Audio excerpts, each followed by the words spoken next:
And now, from God's Unchanging Word Studios in New Orleans, we are pleased to bring you news, nuggets, and insights with today's host, Tom Carey. Well, greetings, everyone, and welcome to God's Unchanging Word in another edition for our news, nuggets, and insights. And today is Friday, May 6, 2022. We are marching through the Feast of Weeks to Pentecost. Busy program today. Student debt, the rising cost of student debt and canceling student debt. You probably heard about that in the news. The disinformation, this is a big one. We've been talking about this now for the last couple of years, how we're moving to this area. Now we're going to have a disinformation governance board, and now we're going to get into God's protection and the blessings in the lean year. We had to cancel that last week because we went too long in the beginning. Well, this week we got a lot of more news to talk about, stuff we can't even get into. I want to bring to your attention. Right before I left the house this morning, this came out on the news from the oil firm BP. You probably have a BP gas station in your area. In the midst of all the concerns we have, the price of gas, look at these reports. I just want to give this to you because I'm going to talk a lot more about it next week, but I just want to mention this, put it on your radar because of the financials in America. This just came out this morning, the independent Norwegian oil firm, ramping up its gas production, has just reported its fifth consecutive record profit quarterly. Fifth consecutive. How long have we been in this oil problem? About 5 quarters, isn't it? The earnings of the interest this quarter more than doubled last quarter of the same time. $1.78 billion profit in one quarter. I just wanted to mention that to you. Also to put on your radar, the financials in America, the Ukraine war, we'll just briefly talk about today. I want to get into more next time. The borders in America, inflation, and the food problems. There's no way to cover everything in one program, but I wanted to mention that to you. I didn't want to get past you on our radar. So let's begin with today. The most important thing this weekend, it's Mother's Day. So let's begin our program with a video on Mother's Day.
We want to wish all the mothers a happy Mother's Day this weekend. We got more videos coming to you during the program for Mother's Day. Excuse me. Oklahoma becomes the first U.S. state to ban non-binary birth certificates. You wouldn't believe it, but you have to pass a law now to do what God says you're supposed to do. Birth certificates. The ban on non-binary certificates was signed into law on Tuesday. It is reportedly the first of its kind in the U.S. The bill, SB 1100, limits biological sex on birth certificates to just male and female. Now, isn't that unique? It only took us 6,000 years to get to this stage. Unbelievable, but it is true. That's the good news. Well, from here, it's all downhill. Couldn't find a lot more good news other than Mother's Day and this birth certificate. All righty. Last week we posted some news about the processing plants. There were about 22 to 24 food processing plants around the country that had caught fire, blew up, planes flew into. When this report that I've got up here came out, there were 16 fires. By the time we did the report, there were 22 fires and news of 24. Well, last weekend, it's continuing. On Sunday night, a Chesapeake Fire responds to industrial fire at a Purdue farm facility. When the crews arrived, they found a large soybean processing tank with flames showing from over the top. That was on Sunday night. Firefighters climbed multiple flights of stairs using multiple hose lines to battle the fire. Just this morning, news came to us in Jones County in Mississippi, another fire in a processing plant. A chicken farm was destroyed in the Sunday night fire, and on the same night, fire damaged food processing plant in Fresno, California. So what in the world is going on? A lot of people are talking about it. We don't know if it's arson. Maybe it's simply just Satan with his demons inspiring accidents to take place. I don't know, but all of this continues to add to the stress on the food industry and the food chain, bringing products to your home. All right, just briefly, I want to bring this in because, see, the war in the Ukraine now, it seems to be now expanding beyond its borders, at least in the rhetoric and the talk of what's going on. This is from Russia, that they warn that World War III risk is very significant now. The Russian Foreign Minister Sergei Lavrov warned them Monday that the risk of a third world war cannot be underestimated and said that the U.S. and the North Atlantic Treaty Organization, NATO, are adding to that risk by supplying weapons to the Ukraine. Well, now the fights that's going on what we can supply versus defensive versus offensive, that's off the table now. It's just give them whatever they need to try to win this war. Russia's taking that very seriously. They have also came out with this, and this is why we're going to put this off till next week. Excuse me. Russia to deploy new capability ICBMs by the fall. Russia's now talking about bringing out this new missile to use, the Sarmat missile or the Satan II. Isn't that interesting? The words that they picked to choose these weapons, huh? Satan II. Interesting. It's said to be the world's longest range intercontinental ballistic missile capable of striking targets 11,200 miles away, meaning it could easily strike targets in the U.S. and in Europe. So what Russia's saying, there's nothing that's off the table now. You continue to escalate this problem, continue bringing in war supplies to the Ukraine, we're going to continue to be prepared to defend ourselves. So we'll talk more about that. In the meantime, the Supreme Court, you may have heard just on Monday night, we'll talk later about this because the U.S. Supreme Court has leaked some kind of way that they're about to overturn Roe versus Wade from the Supreme Court decision back in the 70s. So I'm not covering that today because it just came out, and by the time this comes out on Friday, you will probably hear all about it. But here's what's important I want to talk about with the Supreme Court that affects your lives and ours and our children's right now. The Supreme Court was tackling the case about a praying football coach that he was not allowed to do that. The Supreme Court justices discussed all the hypothetical scenarios on Monday. This was last Monday. This was a week ago.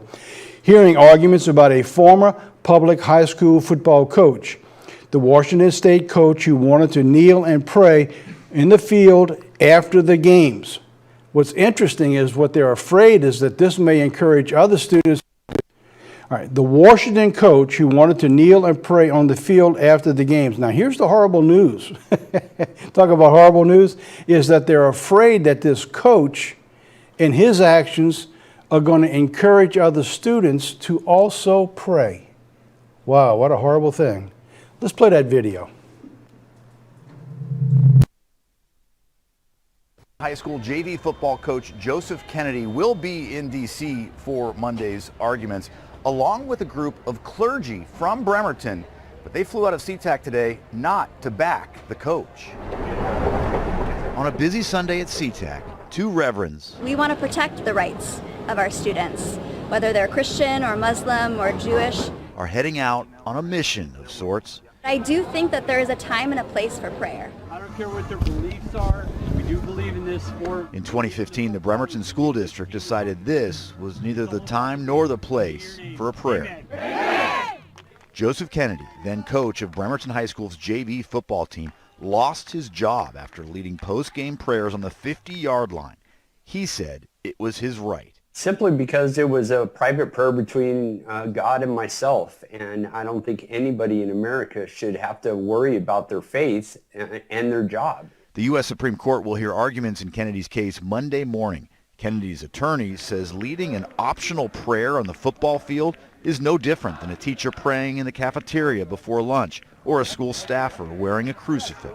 In the 1960s, the Supreme Court held that it can hardly be argued that either students or teachers shed their constitutional rights when they walk through the schoolhouse gates. With a more conservative Supreme Court, attorneys for the school district are concerned about the ruling and its impact, fearing it might inspire other educators to engage in religious practices students may not be comfortable with.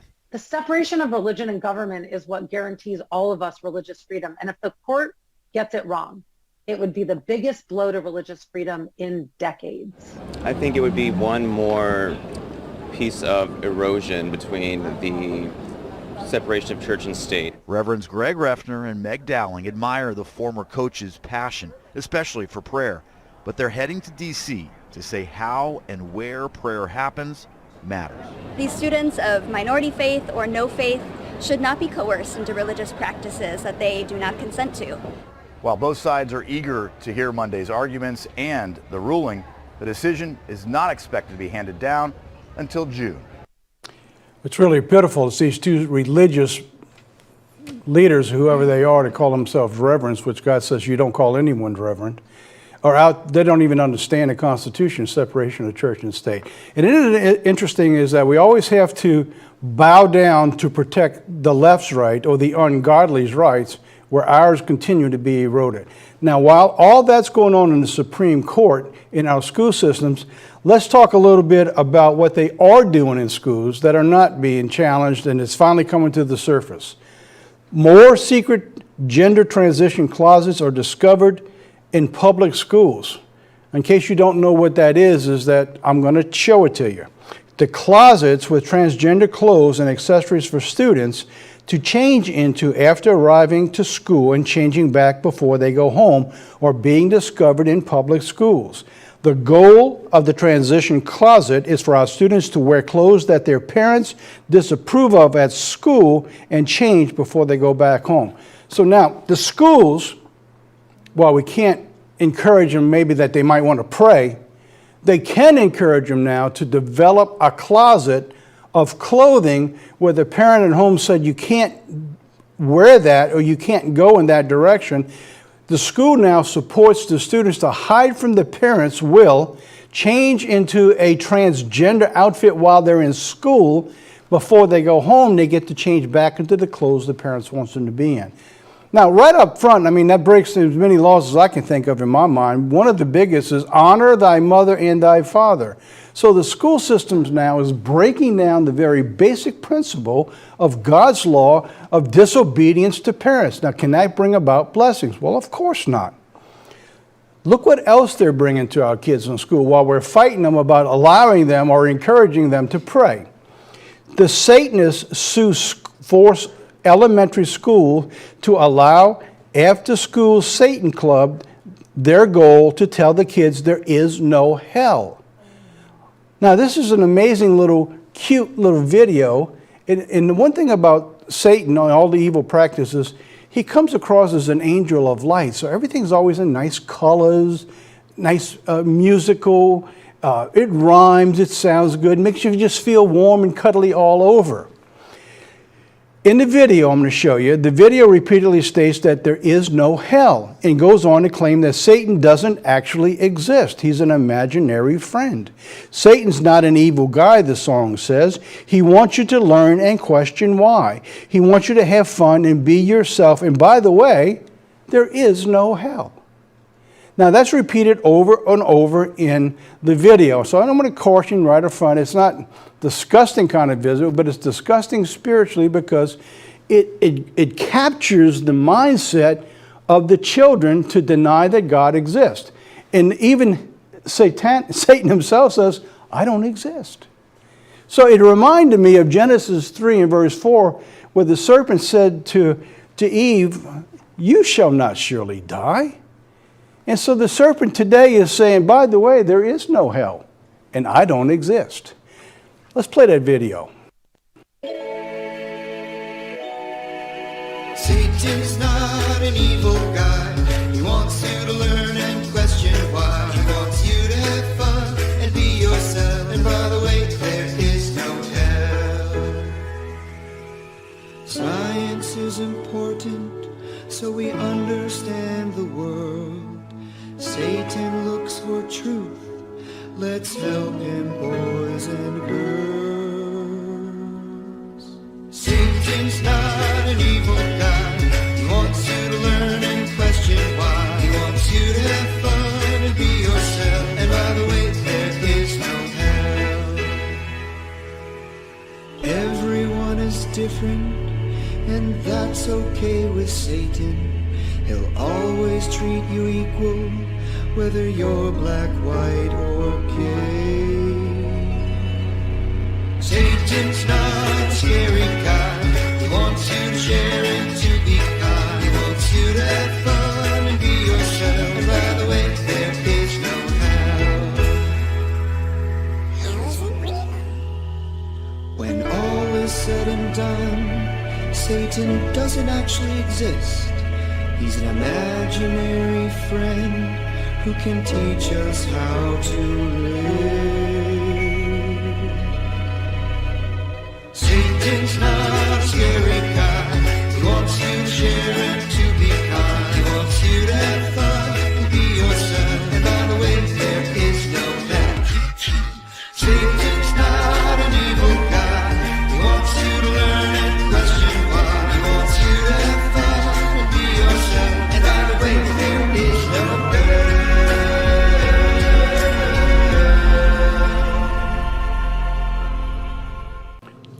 Catchy little jingle. Amazing. They're suing to allow the kids in school to be able to hear these things, while they're suing to keep prayer out of schools at the same time. Well, just when I thought I was finished to say about the assault on our youth, here comes one more. A genderqueer protesting at a school board meeting in Texas. If this didn't look like Sodom and Gomorrah to me, this is a real protest at a real school board in Texas. This thing's only about 45 seconds long. It's kind of quick, so pay attention. Let's play the video. I am offended that our children are not receiving affordable gender reassignment surgery along with hormone blockers and access to abortions. This alone is a threat to our democracy. It just shows that you people do not care about our children, and that these are the same people who refuse to obey the science and get fully vaccinated. It's science, people! Science! Science!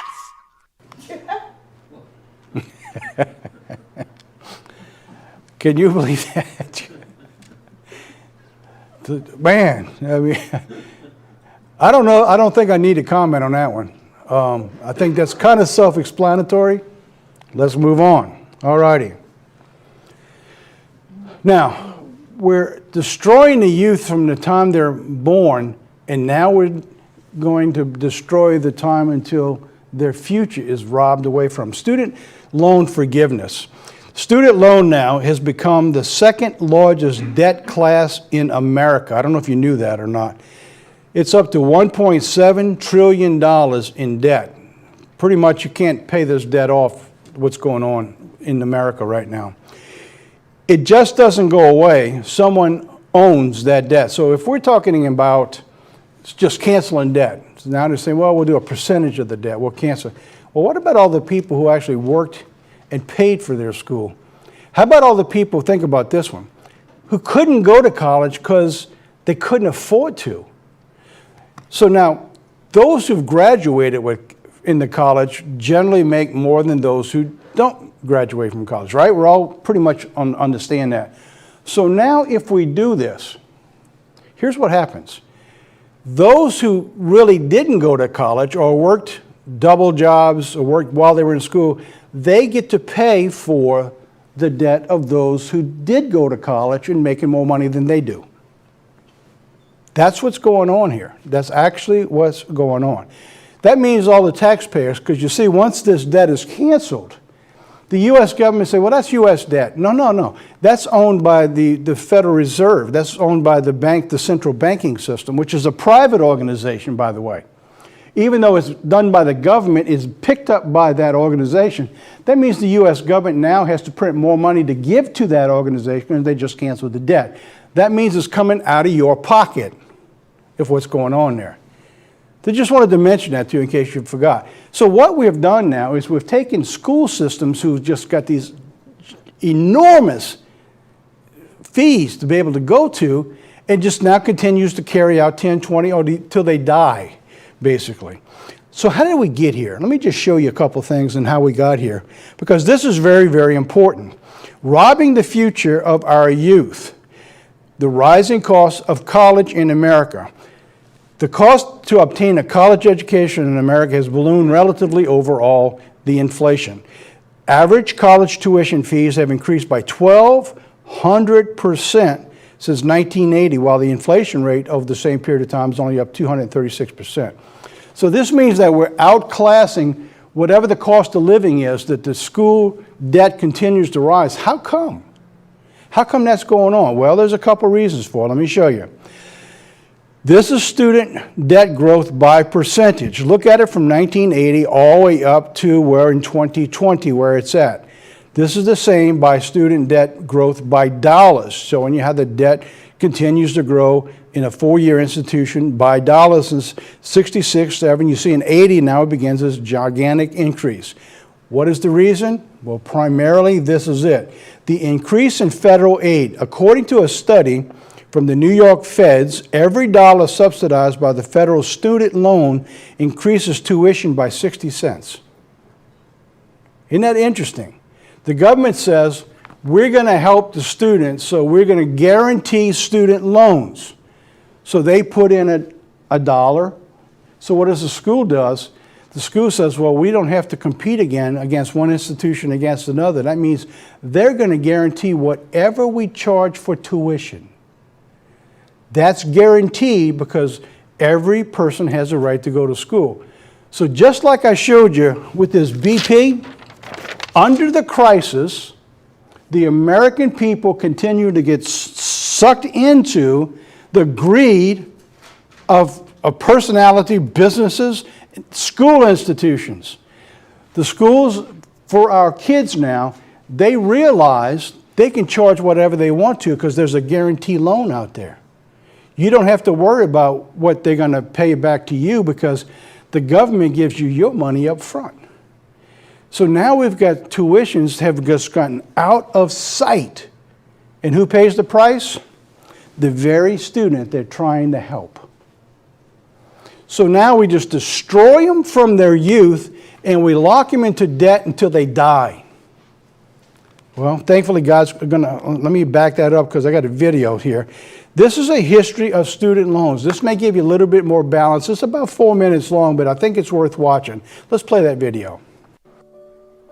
In 1840, the first student loans were offered to students attending the prestigious Harvard University. In 1867, the United States Department of Education is formed to help make colleges more successful. But at this point, the Department of Education does not yet have its own student loan program. In 1944, the famous GI Bill passes. This allows World War II veterans to come home after having served our country and to attend college for free or for a very, very cheap price. In subsequent years, World War II veterans would make up nearly half of all attending college students. In 1958, the first federal student loans were offered under the National Defense Education Act. This act was meant to help the United States compete with other countries, namely the Soviet Union. Students who showed promise in science, mathematics, engineering, or foreign languages, or students who wanted to become teachers, were offered grants, scholarships, and student loans. In 1965, the Higher Education Act was established to provide educational opportunity grants to colleges who were recruiting students with considerable financial need. The Guaranteed Student Loan Program, also known as the Federal Family Education Loan Program, or FFELP, allowed banks and private institutions to provide government-subsidized and guaranteed student loans to college students. In 1966, the National Association of Financial Aid Administrators was established to help monitor financial aid throughout the country. In 1972, the Basic Educational Opportunity Grant is created to help in-need students attend college. This would later become known as the Pell Grant, which I think is a lot easier to say. In 1992, the Higher Education Amendments of 1992 helped create the free application for federal student aid, otherwise known as the FAFSA. These amendments also create the direct lending program and unsubsidized Stafford loans, which meant that now students have to cover interest costs while in school rather than the federal government. In 1993, the Student Loan Reform Act officially implements the direct lending program. Under this program, the federal government can now directly provide student loans to student loan borrowers. From 1965 up until this point, the government could back loans, but they were coming from private institutions. In 2005, the Higher Education Reconciliation Act reduces loan fees from 4% to 1%.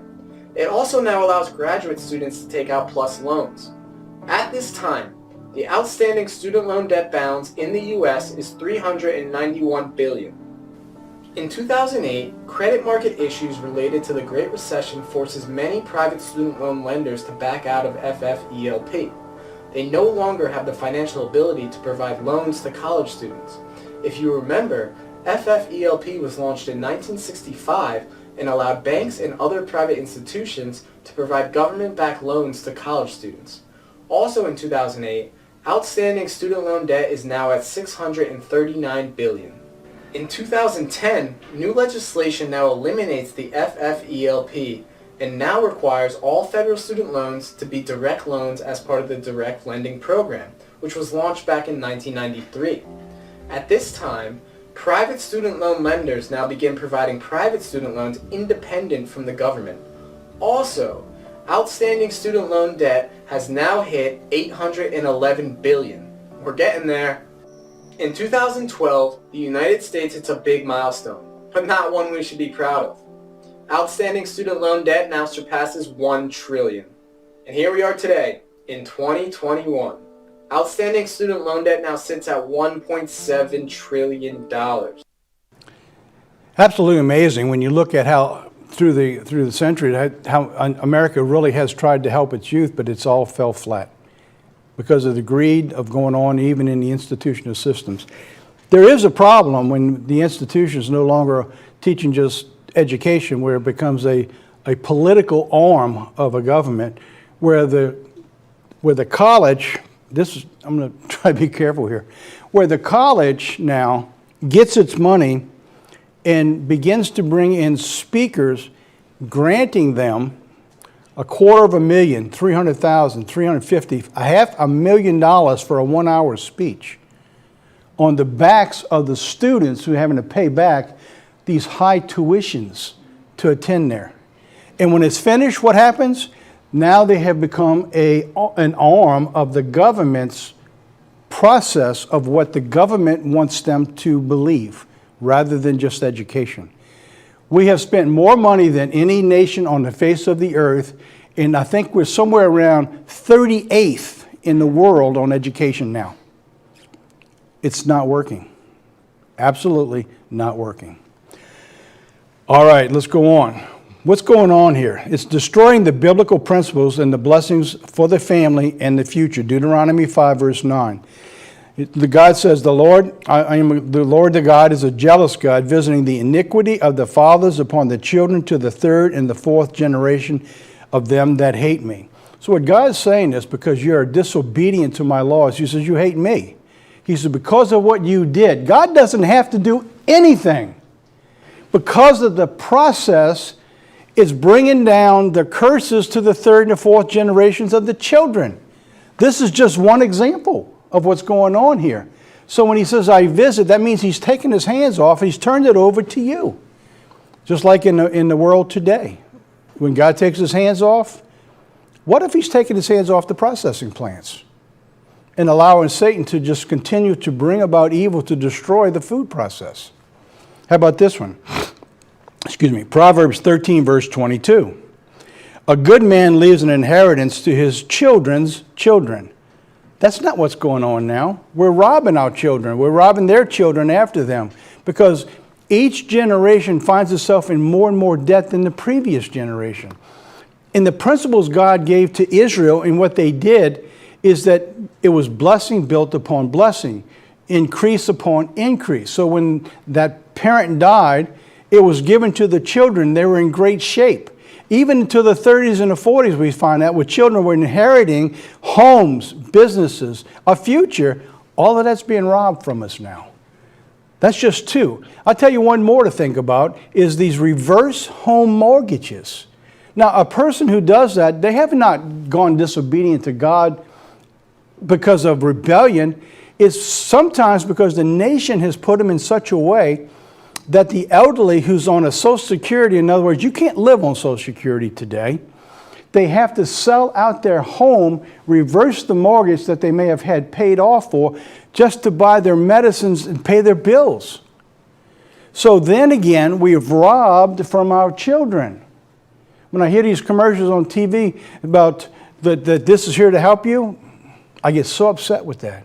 That's not the principle that God designed for our nation. Let's go on.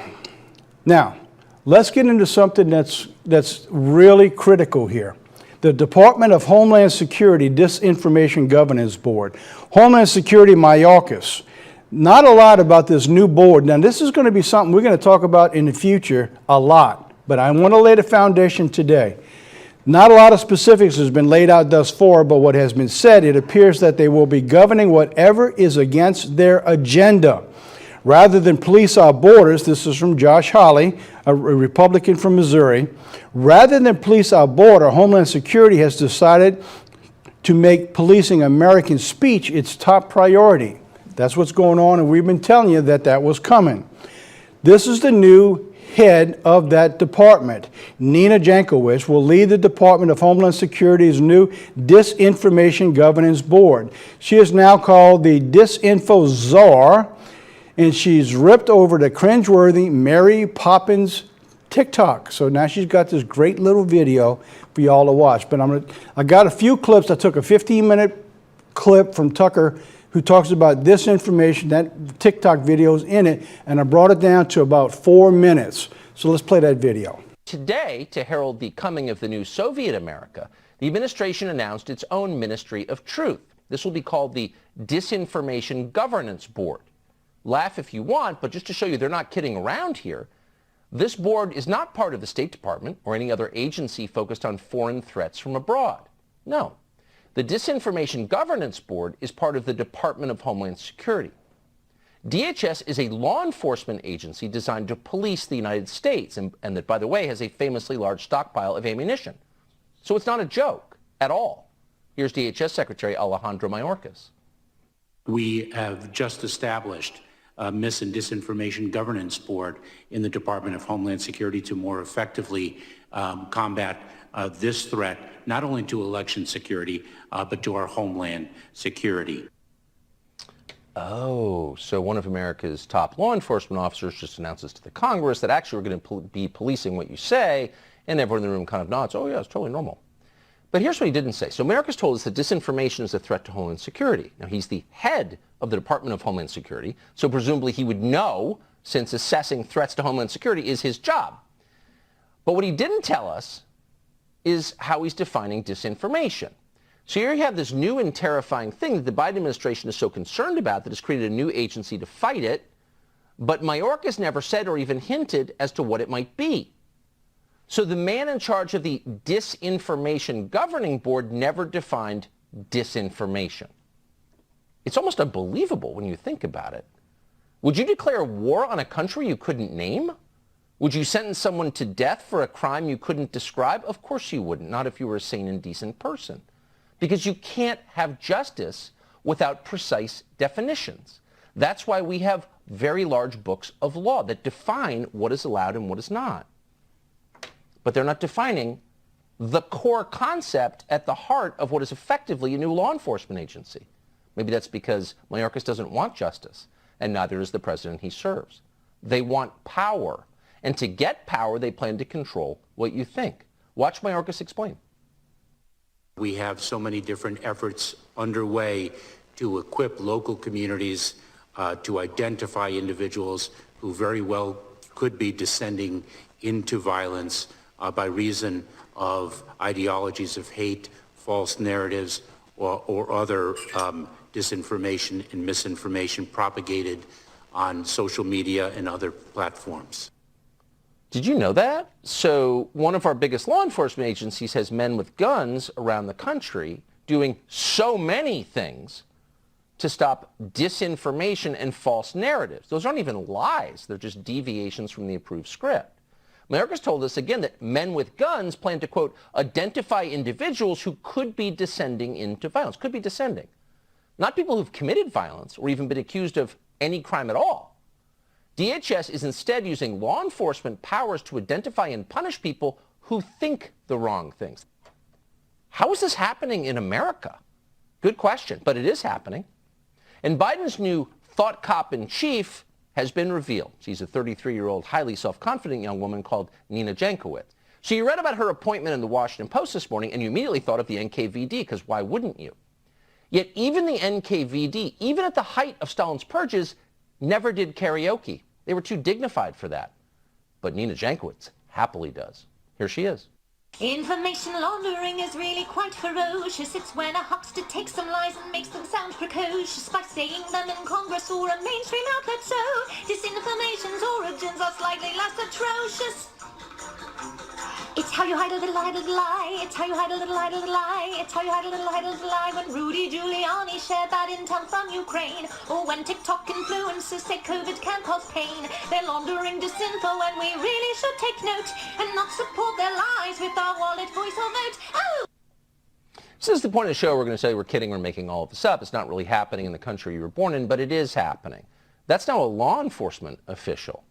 Just to be clear, this is a nightmare unfolding in slow motion, but this is the point where we're just going to have to draw the line.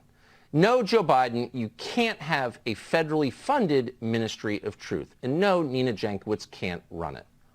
Period. It's not your country, you're not even Compass Menace, and you don't get to do this to a free people. Period. This can't happen. But it is. It is happening right here in America, and we've been talking about it for a couple of years now. Many people today are now likening to the 1984 movie or the book of George Orwell into the Ministry of Truth, the long shadow Orwellian Ministry of Truth. The duality of events. This is something I want to bring out just real quick, and something we brought out in two sermons, one in 2020 and one in 2021. The Ministry of Public Enlightenment and Propaganda, and then in 2021, the pre-war normalization. So I'm just going to bring out a couple of slides. I'm going to begin with the three-part series, just one slide on pre-war normalization. I asked a question back there, how in the world did we get to this situation? How do you get to pre-war, destroy another person, family, belief? What were they doing? It was to modify, to change, or to normalize the unacceptable behavior or actions of a nation to become the norm. The ability to have a nation normalize and accept the dehumanization of another human being as normal behavior and the result to abuse, criminalize those who disagree. Believe it or not, that board that you're seeing will eventually go into this direction because that's where it's been heading. Let's play the next video. People who are not vaccinated. He said, this is a couple of weeks ago, he was, or maybe this is September, but he was talking about people who are not vaccinated. He said they don't believe in science. They're often misogynistic, often racist. No, they're not. That was not smart of him at all. Right. He said, but they take up space. And with that, we have to make a choice in terms of a leader as a country. Do we tolerate these people? It's like, tolerate them. Now you do sound like Hitler. That was... And recently he talked about them holding unacceptable views. Wow. I'm surprised to hear that Trudeau said those things. You didn't see the blackface? I mean, he's no, I'm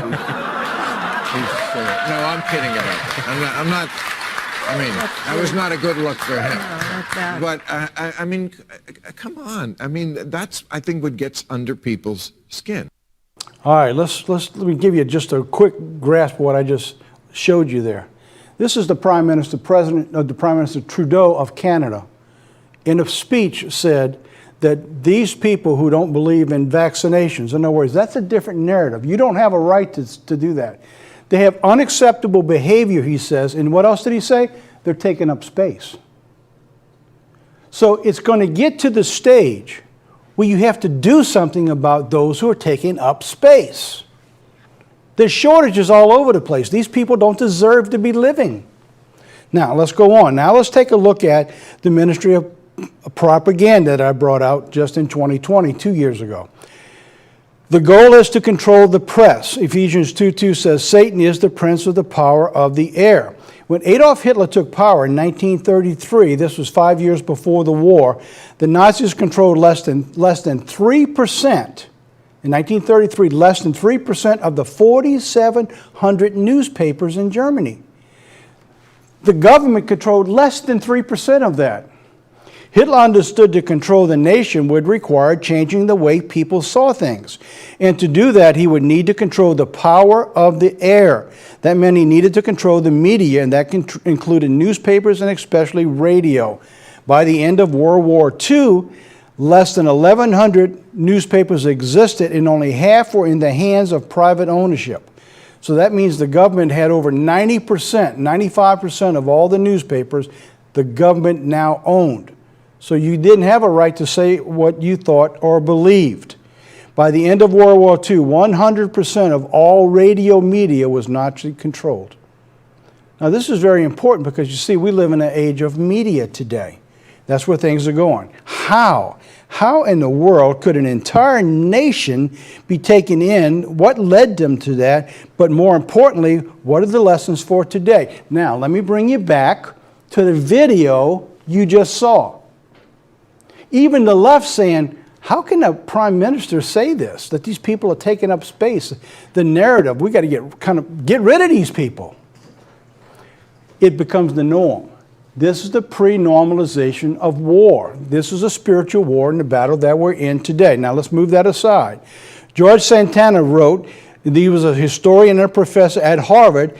He left us to what has since become a very popular but ignored quote. Those who cannot remember the past are condemned to repeat it. 1905. So that's where we are today. Now let's move that out the way. What is the true purpose behind the cultural revolution that we live in today, right? What is the true purpose? To rewrite history.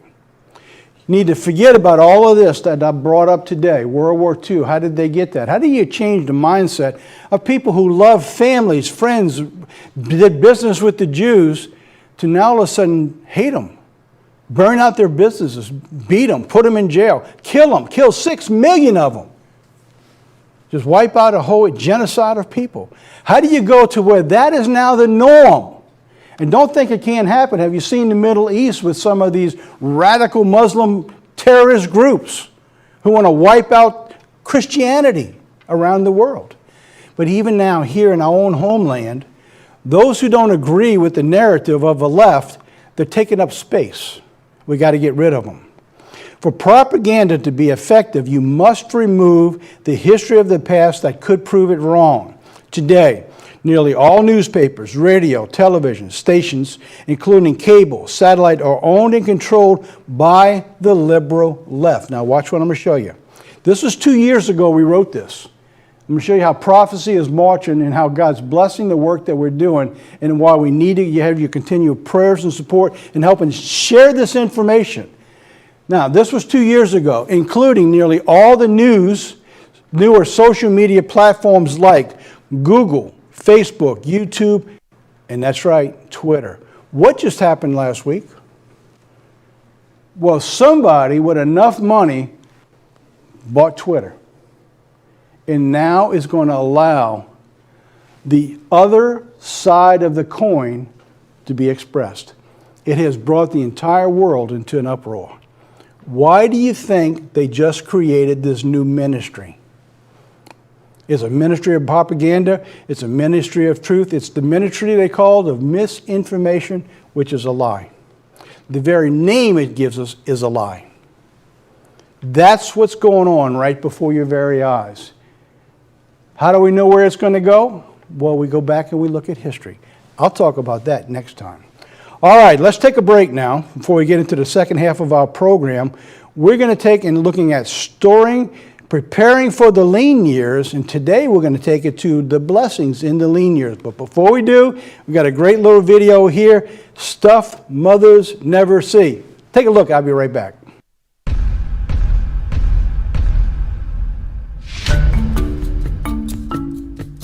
I'm so bored. I wish I had something to do. Thanks for letting me sleep in, kids. If you make a mess in the kitchen, please let me know so I can clean it up. Raising kids is so easy. I just love driving around all day. Oh, I never have to repeat myself. They always listen so carefully. Oh, look! An empty box of cereal. Love it! Just wipe it on your sleeve. It's pretty cold, but you don't need a coat. Oh, you don't have to push in your chair. Don't make your bed. You're just gonna sleep in it again later. I think I'll skip the coffee today. You know, these throw pillows look way better on the floor. I'm really not that busy. Well, you haven't showered in 3 days, but I think you smell great. We do have food at home, but let's just go out to eat. Just brush your teeth whenever you feel like it. Here, take my phone charger and go put it in your room. Oh, just leave your dirty dishes on the counter. In Jesus' name we pray, amen. All right, let's all pull out our phones. Youth sports are so cheap. Braces are so cheap. School fees are so cheap. Hey, can you come crawl in bed with me around 2 a.m.? Thanks. Okay, I just spent 2 hours making dinner, but if you don't like it, that's fine. Just let me know and I'll make you something else. Don't even bother looking for that. I'm sure it's lost and gone forever. Can somebody please throw something at my head? I mean, I can keep track of every single one of your things. I get a ton of sleep. I get a ton of gratitude from my children. I get a ton of unsolicited help with the housework. Oh, you don't have to hurry up. We're gonna be right on time. Can someone please throw something at the TV? Thanks for doing the laundry, everyone. I'm sorry, I can't hear you. Can you use your outside voice? Fight, fight, fight! The floor of this vehicle is so clean, I can't believe it. Oh, good. Another trip to the grocery store today. Let's go.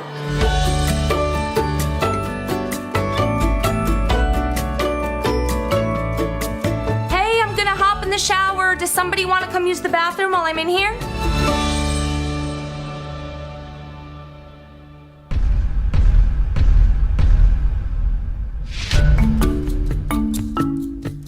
Oh, you don't have to wash your hands. I have so much time to myself. Hey, walk away when I'm talking to you. My kids really respect my privacy. When this timer goes off, please turn it off and do not tell me. Thanks.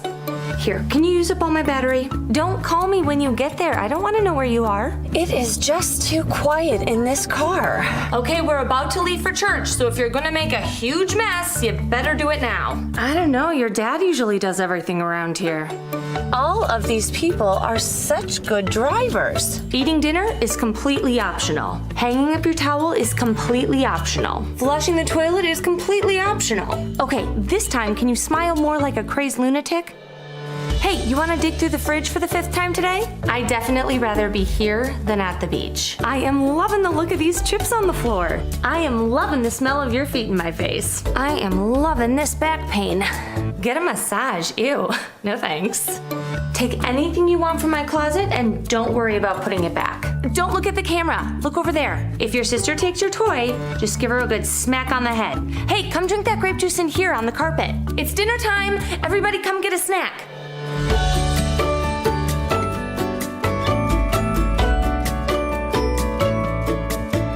Hey, did you know you can wear the same pair of underwear all week long?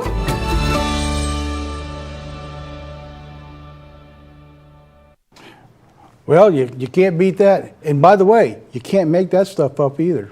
All righty, welcome back. All right, let's get into our second portion of the program today, God's protection and blessings in the lean years. A couple of very interesting pieces of information come about with the story of Joseph in 7 years of plenty and the 7 years of lean. The Bible gives us a couple of those examples which I want to bring out today. So last week we talked about the examples of storing what Joseph was doing. So today the additional lessons now is the preparing for those lean years. God shows that there's a two-stage process, in most cases preparing for our calling, what this is really all about, God protecting us in our calling to go through the return and prepare for the return of Jesus Christ. So before Joseph was given the responsibility, God actually tested him first. God gave Joseph a dream as a young man that he would be a ruler, and you can read that in Genesis 37. Then God allowed him to be sold into captivity. Now try to imagine you're in Joseph's mindset. Is that you got this dream, all right? So in the dream, God gives you this vision that you're going to be like a ruler and everything bows down to you. But right after that, you're now sold into captivity as a slave by your own family. That's amazing. So the mindset that he had to go through trying to understand this. So then after that he had done nothing wrong, God allowed him to be put in prison. God allowed him to remain in prison for years. Remember, even after God gave him an interpretation of a dream, and when the two he gave the dream to, one was killed and the other was put in high command, he says, don't forget me now when I'm down here. Well, they forgot him. 2 more years goes by. Look at Psalm 105, verses 17 through 19. He sent a man before them, even Joseph, who was sold for a servant, whose feet they hurt with fetters, and he was laid in iron, until the time that his word came, the word of the Lord tried him.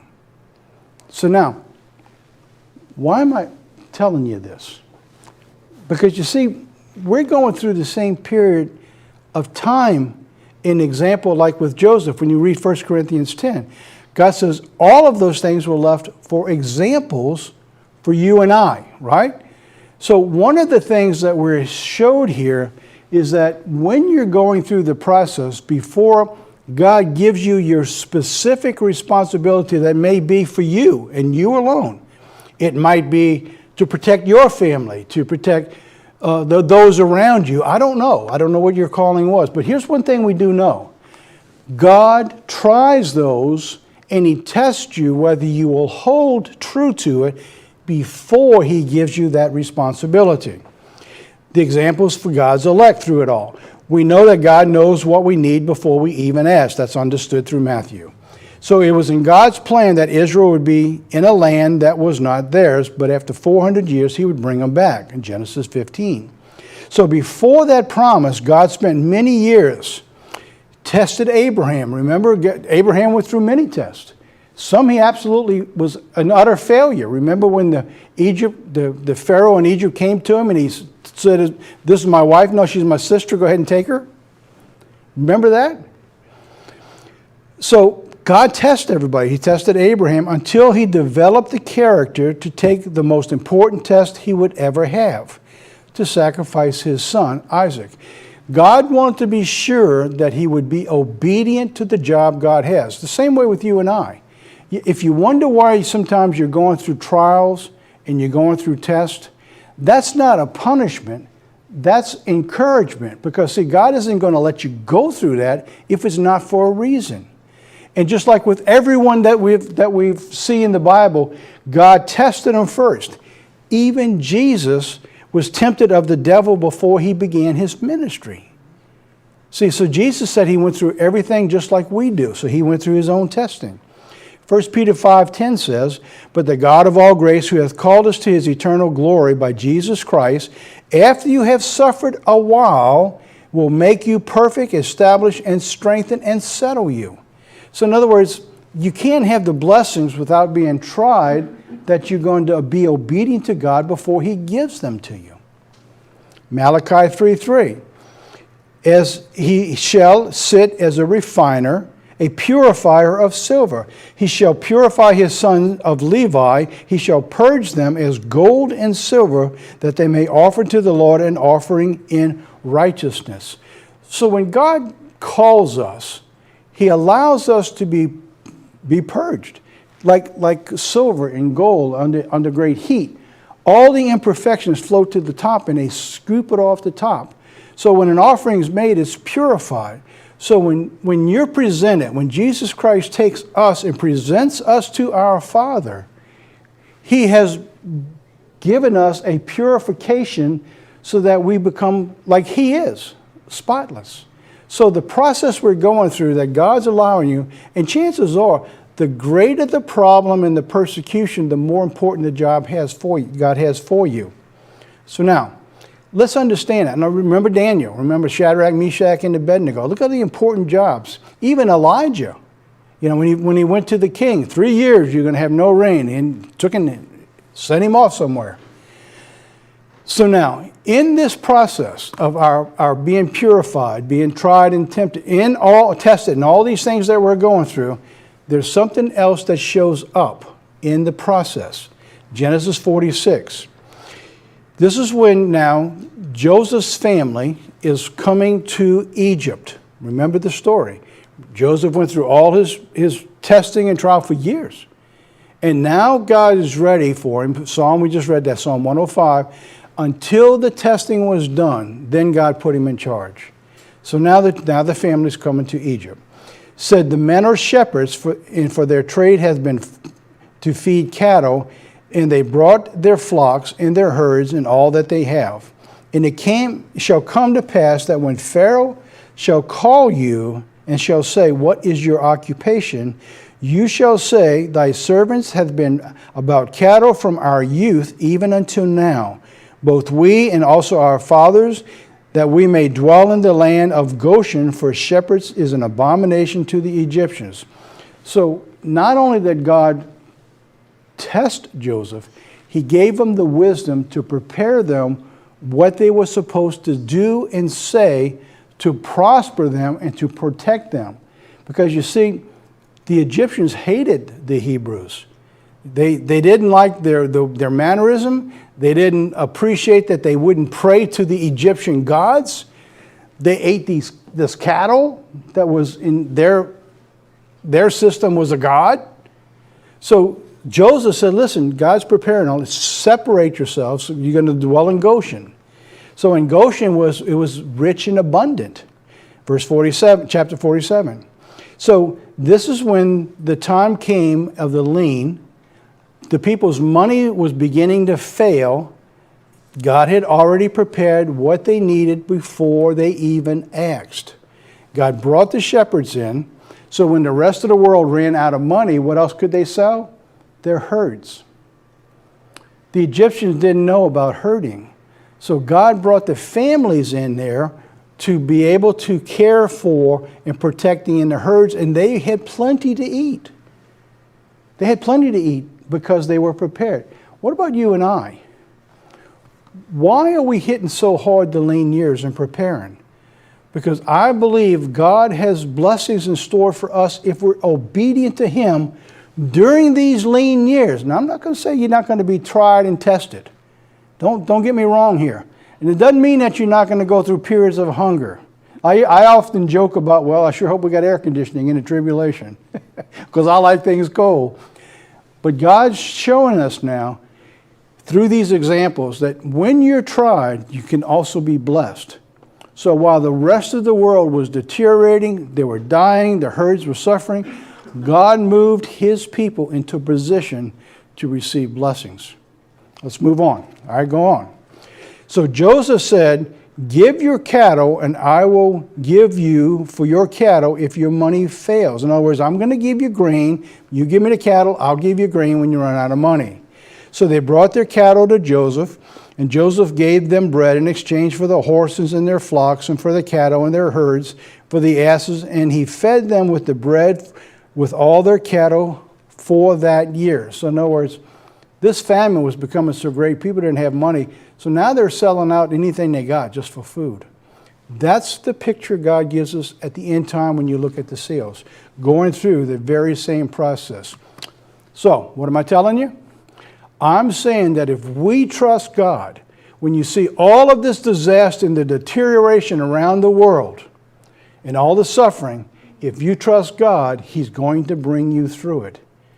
And maybe even to a benefit that we never even dreamed of because of your obedience to Him. All right, let's wrap it up now. DVDs in the mail. All right, just going out this week. Oh, last week's News Nuggets and Insights from April 29 will go out. By the way, we ought to follow through with this one because this is part 2 of what I couldn't get into last week. We're also sending out part 3 on Jeremiah. It's a sermon I did about a month ago. The newsletter just went out, so if you're not on the mailing list, please, sign up, get the monthly newsletter, and we'll be able to send you a DVD offering every single month. This month going out, Your Journey to the Promised Land. Your Journey to the Promised Land. By the way, that sermon, I will be doing part 2 this Saturday, tomorrow. So if you don't have services to go to and you have nowhere to be, I can't promise we'll live stream because of Cox. I keep saying that every week, but last week we had a good stream. Take a chance. Tune in. And if not, Jeff goes home every Saturday. By Saturday night, late in the morning or Sunday morning, he's got that sermon online so you don't have to wait for it. So if you don't have anywhere to go tomorrow or anything to do, tune in to Your Journey to the Promised Land, Part 2. So I'll be doing that tomorrow at services. Well, that's it for our program today. Wow, we're done already. How about that? And we're fairly decent on time today, too. All right, so the closing the closing video for today is Honoring Mothers. Take a look, and I'll be right back to close our program.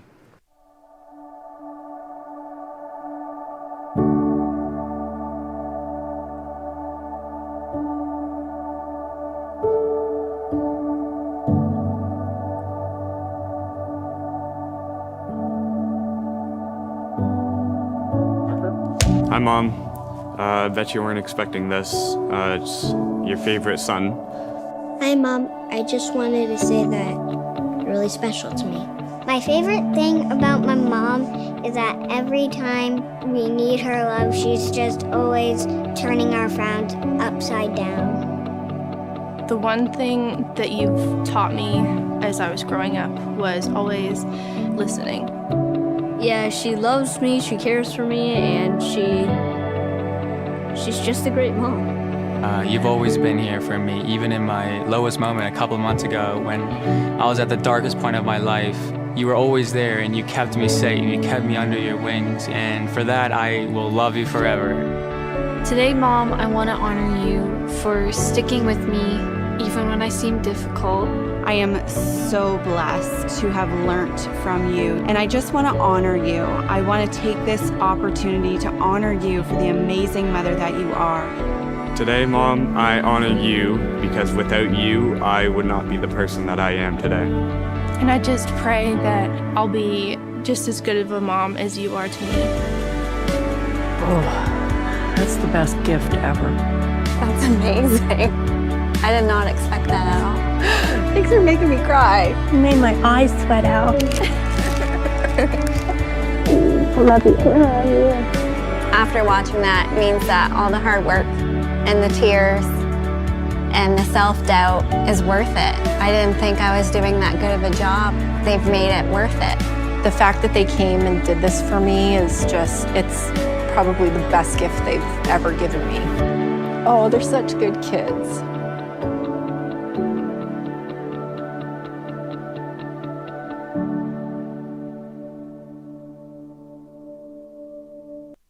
Well, that's it for our program. We hope you all have a great Mother's Day with your family and your mothers. Thank you for watching, being a part of our program. And please, take all this information, share it with everyone you know, and they're going to love you for it, or not. Till next time, have a great Mother's Day, and God be with you.